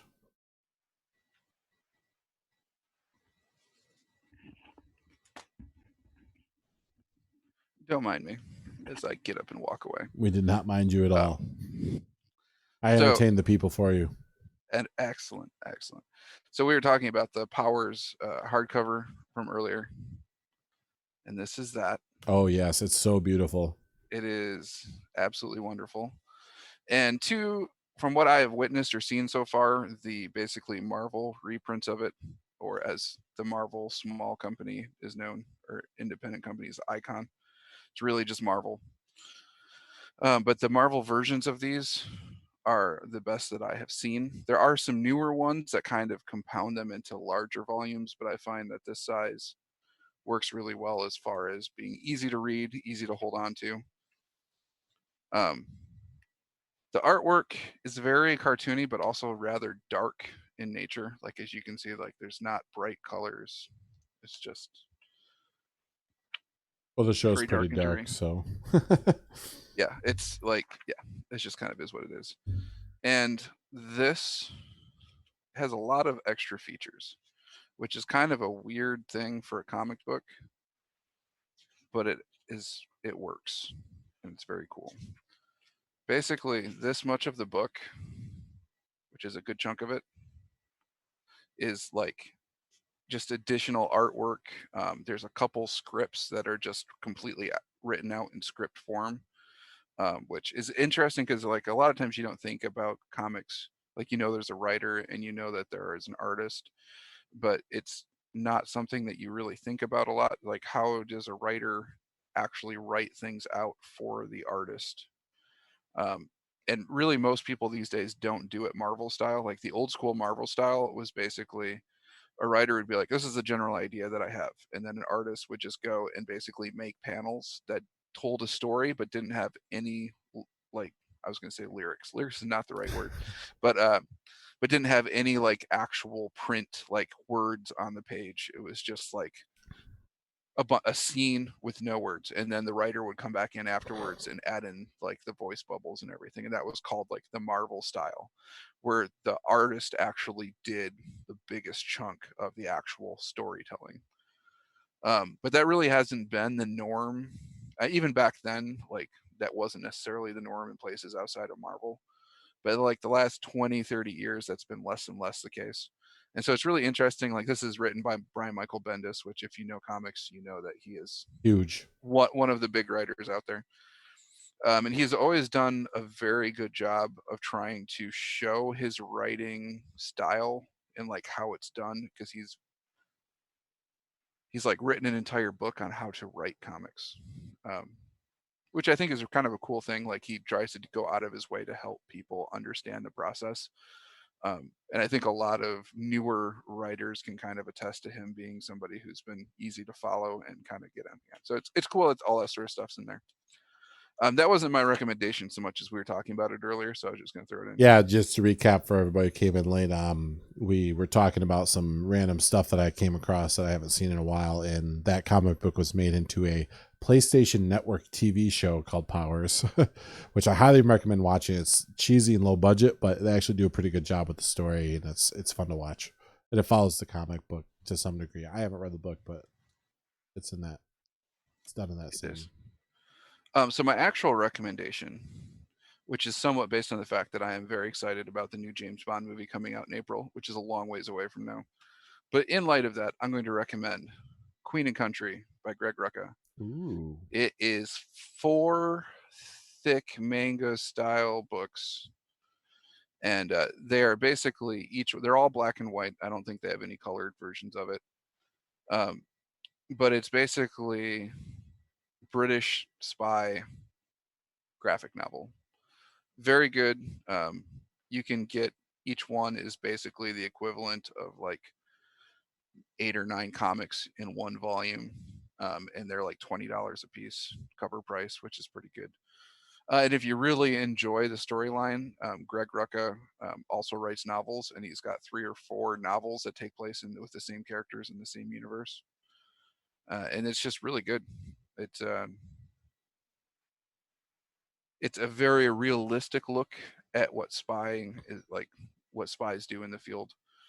And it's back when it was coming out like 10 years ago or whatever, 15 years ago. It actually got a lot of attention. I feel like I heard of it before, but that's the first time I've seen it. There's been lots of talks of it being turned into like a TV show or a movie. Obviously, with spies and thrillers and that sort of stuff, it's espionage stuff. It's pretty easy for people to try to pick up on it, but no, it's just really, really good. So that's my recommendation. If you're looking for something that's not superhero-y but very good, that's the one. I like it. All right. Well, that's it. I mean, that's pretty much it. We hit our 2 hours. It's almost 11 o'clock. Nice dude. Thank you, Moose. So we'll probably wrap up the show there. If you are not familiar with what we do here, this is our 5th episode. All of the previous episodes are on YouTube, which are linked below in the panel. There's a YouTube panel. If you've seen, the bot has also been kind of throwing out links to the previous episode too. So I highly recommend, if you enjoy what you've seen so far, that you go check out those previous episodes. They're long, but in the descriptions, I break down what we talk about, and you can skip around and find certain things. Like, we had a big episode where I go on like a 20-minute rant about the new Picard show, which I did start watching the 3rd episode, and I actually couldn't finish it yet. So maybe next episode I'll have some more ideas about Picard, because it it's awful, but we don't have time to get into that tonight. And I wanted to finish the episode before we talked about it again. And we I have, also hope to watch something horrible between now and in 2 weeks so we can talk about how horrible the thing I watched was. I like talking about the horrible stuff. It lets us rant more. We have episode right after Star Wars where we talk a lot about the Star Wars universe and how that wrapped up. We talked a lot about Witcher show. We've talked a lot about, what was the other show we talked about earlier? Expanse. Jack Ryan. So a lot of that type of media. At the end of every show, we kind of give reading recommendations. I've just now started reading comic books again, but we've taken some of the old stuff that you may not know about or any of the new stuff I'm reading. Next week, I already think I have my reading recommendation in mind. It'll be kind of a cool, real indie looking thing. Outside of that, just we stream here, not me and Ryan, but I stream here video game stuff most nights from 9 to 11, Sunday through Thursday. You can catch me on all of the social medias down there. If you catch the YouTube link later too, Brian's Instagram link is in there as well. And you can follow us on all that stuff, interact as much as you want. Join the Discord channel. Ryan and I are both in there if you want to throw down and tell us how terrible we were or how good we were, or just wax intellectual about comic books, TV shows, any nerdy stuff that you want to do. And maybe we'll have a contest in there, name the show, because we don't technically have a name for it yet. That's true. So, we don't. Anything else, Ryan, before we let these good people go for the night? I don't think so. I think I'm good. Other than we need to play board games, a lot of them. We are going to start a board game stream. It will happen. We are working on the logistics. So keep an eye out for that as well. The podcast show. I thought we were just going to call it Very Cool. Very cool. Very cool. That's very cool. Very cool. If anybody watches Red Letter Media. I personally think that is a very good name for the show. That's very, very cool. Okay. I got a knack for this type of thing. Thank you, everybody. We'll see you next time.